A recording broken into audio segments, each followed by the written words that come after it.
Tamil cinema பின்னணி இசை பாடகி இசைவாணி அவர்கள் பாடிய ஐயம் சாரி ஐயப்பா அந்த பாடல் வந்து சர்ச்சையாக இருக்குது.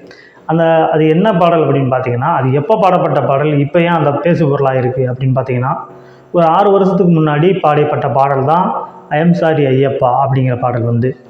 இந்த பாடல் வந்து எங்கே பாடப்பட்டது முதல்ல அப்படின்னு பார்த்தீங்கன்னா, நீலம் பண்பாட்டு மையம் ஒருங்கிணைக்கிற வானம் அப்படிங்கிற ஒரு ஃபெஸ்டிவலை வந்து புரட்சி இயக்குனர் பா ரஞ்சித் அவர்கள் வந்து நடத்தினார். அந்த நடத்தினதில் ஒரு கேஷ்லெஸ் கலெக்டிவ் அப்படிங்கிற ஒரு பாடல் டீமை வந்து அறிமுகப்படுத்தினார் இயக்குனர் பா ரஞ்சித் அவர்கள் வந்து.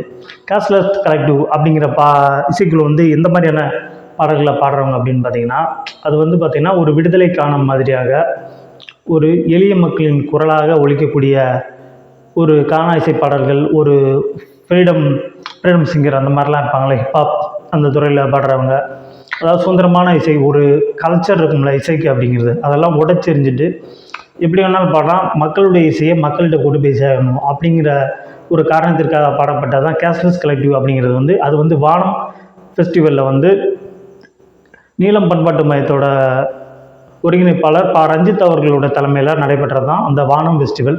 அதில் பாடப்பட்ட பாடல் தான் ஐயம் சாரி ஐயப்பா அப்படிங்கிற ஒரு பாடல்.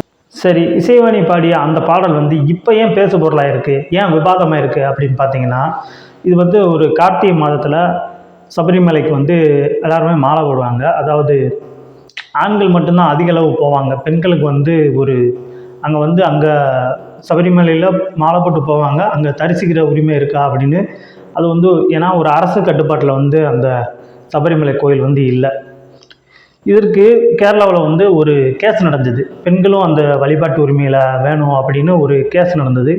அந்த காலகட்டத்தில் வந்த பாடல் தான் ஐயம் சாரி ஐயப்பா அப்படிங்கிற ஒரு பாடல். இந்த பாடல் இந்துத்துவத்துக்கு எதிரான இந்துக்களின் மனதில் புண்படுத்தக்கூடிய அளவிற்கு இந்த பாடல் வந்து எதிரானதா அப்படின்னு பார்த்தீங்கன்னா, நிச்சயமாக அந்த பாடல் வந்து கிடையாது. நம்ம இந்துக்கள் அப்படின்னு சொல்கிறோம் இல்லையா, இந்துக்கள் வேற, இந்துத்துவா அரசியல் அப்படிங்கிறது வேற. இந்துக்கள் அப்படிங்கிறவங்க வந்து சாதாரண மக்களாக வாழ்ந்துருப்பாங்க, நம்மளை மாதிரி மக்களாக வாழ்ந்துக்கிட்டு இருக்கிறவங்க தான் இந்து மக்கள் வந்து. இந்துத்துவா சனாதன தர்மம் அப்படின்லாம் பேசுவாங்க இல்லையா, அவங்க வந்து வேற ஒரு பிரிவினர் தான். அவங்க வந்து இவங்களை வந்து இந்த எளிய மக்களை வந்து ஈஸியாக வந்து ஒரு சாதி மதம் அப்படிங்கிற ஒரு சென்சிட்டிவ் விஷயத்தை வச்சு இவங்களை வந்து இந்த எளிய மக்களுக்கு எதிராகவே திருப்புற ஒரு போக்கை வந்து இந்த பார்ப்பனி சித்தாந்தம் உள்ள சனாதன கும்பல் வந்து தொடர்ந்து இதை வந்து பயன்படுத்திக்கிட்டே வராங்க.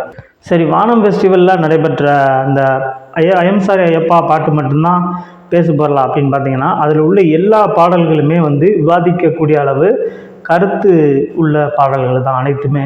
அது என்ன அப்படின்னு பார்த்தீங்கன்னா, ஒரு பட்டியலின பழங்குடியின மக்களின் விடுதலைக்கான ஒரு பாடல் இருக்கும், புரட்சியாளர் டாக்டர் அம்பேத்கர் பற்றிய ஒரு பாடலாக இருக்கும், அது மட்டும் இல்லாமல் பெண்களுக்கு எதிராக சுதந்திரமாக இருக்கக்கூடிய ஒரு பாடல் தான் இந்த ஐயம் சாரி ஐயப்பா உட்பட வேறு பாடல்களும் இருக்கும். திருநங்கைகளின் உரிமைகளை சொல்லக்கூடிய திருநங்கைகளை பாடிய பாடல்களும் கூட அதில் இடம்பெற்றிருந்துச்சு. ஒரு விவசாயிகளோட பாடல், மீனவர்கள் சம்மந்தப்பட்ட பாடல், இது எல்லாமே அந்த வானம் கலை நிகழ்ச்சியில் வந்து இந்த பாடல்லாம் இடம்பெற்றிருந்தது. அது மட்டும் இல்லாமல் இந்த இசைவாணி பாடிய இந்த பாடல் மட்டும் இந்த சமயத்தில் ஒரு வேண்டுமென்று இசைவாணி அவர்கள் வந்து அவர்களுடைய வளர்ச்சியை கெடுக்கும் விதமாக ஒரு திரைத்துறையில் வந்து ஒரு எளிய குடும்பத்தை சார்ந்த ஒரு பெண் தான் இசைவாணி அவர்கள். சரி, அவ்வளோ பாடல் இருந்ததில்ல வானம் கலை நிகழ்ச்சி, ஏன் இந்த ஒரு பாடல் மட்டும் ஏன் இந்த மாதிரி பேசுகிறாங்க அப்படின்னு பார்த்தீங்கன்னா, ஏன்னா இது வந்து ஐயப்பன் கோயிலுக்கு மாலை போடுற டைம். அது வந்து இந்த டயத்தில் இப்போ தும்முனா தான் சரியாக இருக்கும் அப்படின்னு வடிவேல் காமெடி இருக்கு இல்லையா, அதை ஒரு இதாக முன்னுதாரணமாக வச்சுக்கிட்டு ஒரு பிரித்தான முறையில் பிரிவினை ஏற்படுத்தக்கூடிய சமூக விரோத சக்திகள் தான் ஒரு எளிய குடும்பத்திலேருந்து வந்த ஒரு வளர்ச்சி பாதையில் வந்து கொண்டிருக்கிற ஒரு கானா பாடல்களையும் ஒரு சினிமா துறையிலையும் பாடிக்கிட்டு இருக்கிற ஒரு இசைவாணி அவர்களை வந்து ஒரு பின்னுக்கு தள்ளணும், அவங்க மேலே ஒரு நன்மதிப்பை இழக்க செய்யணும் அப்படிங்கிற போக்கில் இத்தகைய பிரச்சனைகள் வந்து புதுசாக உருவாக்கிட்டு இருக்காங்க. இந்த ஐயம் சாரி ஐயப்பா பாடல் உண்மையிலே இந்த இந்துக்களின் மனதை புண்படுத்துகிறதா, இது இல்லாது அதை பெண்களின் உரிமைகளை பேசுகிறதா அப்படின்னு பார்த்தீங்கன்னா, இது ஒரு சுதந்திரமான ஒரு பெண் வந்து பாடுற மாதிரியான ஒரு பாடல் தான். இது வந்து எந்த விதத்துலேயும் இந்து மத கடவுள்களையோ மற்ற எந்த ஒரு கடவுளையும் இழிவுபடுத்துதாக இந்த பாடல் இல்லை. ஏன் அப்படின்னு பார்த்தீங்கன்னா, இதில் என்ன சொல்லியிருக்கு அப்படின்னு பார்த்தீங்கன்னா, ஒரு சுதந்திரமான பெண் இந்த காலகட்டத்தில் இந்த கலாச்சாரத்தில் வருகிற ஒரு பெண் வந்து எந்த மாதிரி ஒரு பாடலை பாடுவா, நான் ஐஎம் சாரி ஐயப்பான்னு தான் அந்த பாடலே ஆரம்பிக்கு, நான் கோயிலுக்குள்ளே வந்தால் என்னப்பா தப்பு அப்படின்னு தான் கேட்கு. அது மட்டும் இல்லாமல் தன்னுடைய மேரேஜ், தன்னுடைய வாழ்க்கை முறை, தன்னுடைய லைஃப் ஸ்டைல் எந்த மாதிரி இருக்கணும், நான் எந்த மாதிரி என்னுடைய லட்சியம் எந்த அளவுக்கு இருக்கணும் அப்படிங்கிறத ஒரு பெண் வந்து ஓப்பனாக சொல்கிற விதமாக தான் இந்த பாடல் வந்து அமைஞ்சிருக்குமே தவிர எந்த ஒரு கடவுளையும் எந்த ஒரு மதத்தையும் இழிவுபடுத்துவாங்க இந்த இது நிச்சயமாக இல்லை. இசைவாணி அவர்கள் பாடிய கானா பாடல் பிரபலமானது அப்படின்னு பார்த்தீங்கன்னா பீப் சாங்னு ஒன்று இருக்குது. அதை கூட சர்ச்சை கிளப்பலான்னு பார்த்தாங்க, ஆனால் அது அந்தளவுக்கு எடுபடாமல் போயிடுச்சு. ஏன்னா இந்த ஒரு எளிய மனிதர்களின் வாழ்க்கை உணவு முறையில் மிக முக்கிய பிரதமான பங்கு வகிக்கிறது தான் மாட்டு இறைச்சி வந்து. அதை வந்து ஒரு பீப் சாங் அப்படிங்கிற மூலிமா அதை பாடி மிகவும் பிரபலமானாங்க. அதுக்கு பிறகு அவருடைய பாடல் அப்படின்னு பார்த்திங்கன்னா புரட்சியாளர் டாக்டர் அம்பேத்கர் அவர்களை பற்றி அவங்க பாடின ஒரு பாடல் வந்து வலைதளங்கள், சமூக ஊடகங்கள் மற்றும் அனைத்து இடங்கள்லையுமே மிகவும் பிரபலமான ஒரு பாடல் வந்து. அவங்களுடைய நிறைய கானா பாடல்கள் வந்து அதிக பிரபலமாக இருக்குது. இவங்க வந்து கானா பாடல் மட்டும் இல்லாமல் திரைத்துறையிலையும் பாடி அந்த பாடல்களும் மக்களை கவர்றவொன்னே இருக்குது. சரி, ஒரு எளிய குடும்பத்திலேருந்து வந்த இந்த பெண்களை வந்து முன்னேற விடக்கூடாது அப்படிங்கிற ஒரு ஆணாதிக்க மனநிலை தான் இவங்க இந்த மாதிரி பிரச்சனையும் இந்த மாதிரி சர்ச்சைகளையும் உருவாக்கிட்டு இருக்காங்க அப்படிங்கிறதான் நிதர்சனமான உண்மை. ஜனநாயகம் காப்போம், சனாதன சக்திகளை வேறறுப்போம். சனாதன சக்திகள் அப்படின்னா என்ன அப்படின்னு பார்த்தீங்கன்னா, நிறைய பேர் அவங்க உடனே வந்து சனாதனத்தை வந்து இந்துக்களோட ஒரு சாதாரண எளிய மக்களோட இந்து கடவுள் நம்பிக்கையில் இருக்கிற இந்துக்களோட அவங்க ஒப்பிடுறாங்க. கண்டிப்பாக கிடையாது.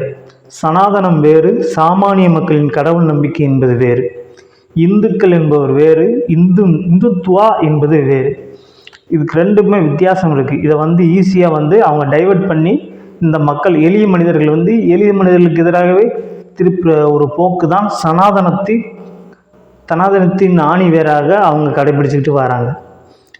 சாதி, மதம், மொழி, இனம் இதன் அடிப்படையில் எப்படியாவது வேற்றுமையை உருவாக்கி இந்த மக்களை பிரித்தே வைத்திருக்கணும் அப்படிங்கிற ஒரு மிகப்பெரிய இதில் தான் சனாதன சக்திகள் சிறந்து செயல்பட்டு கொண்டே இருக்கிறார்கள். அதனை நாம் வேறறுக்க வேண்டும். ஜனநாயக சக்திகள் ஓரணியில் திரள வேண்டும். அனைவருக்குமான சுதந்திரம், சமத்துவம், சகோதரத்துவம் ஆகிய புரட்சியாளர் அம்பேத்கரின் வழியில் நாம் சென்று ஒரு சுதந்திரமான சமத்துவமான சமுதாயத்தை உருவாக்க போராட வேண்டும். அதற்கு இசைவாணி அவர்களின் துணை நிற்போம். ஜனநாயக சக்திகள் ஓரணியில் திரள்வோம். இசைவாணியின் துணை நிற்போம். நன்றி.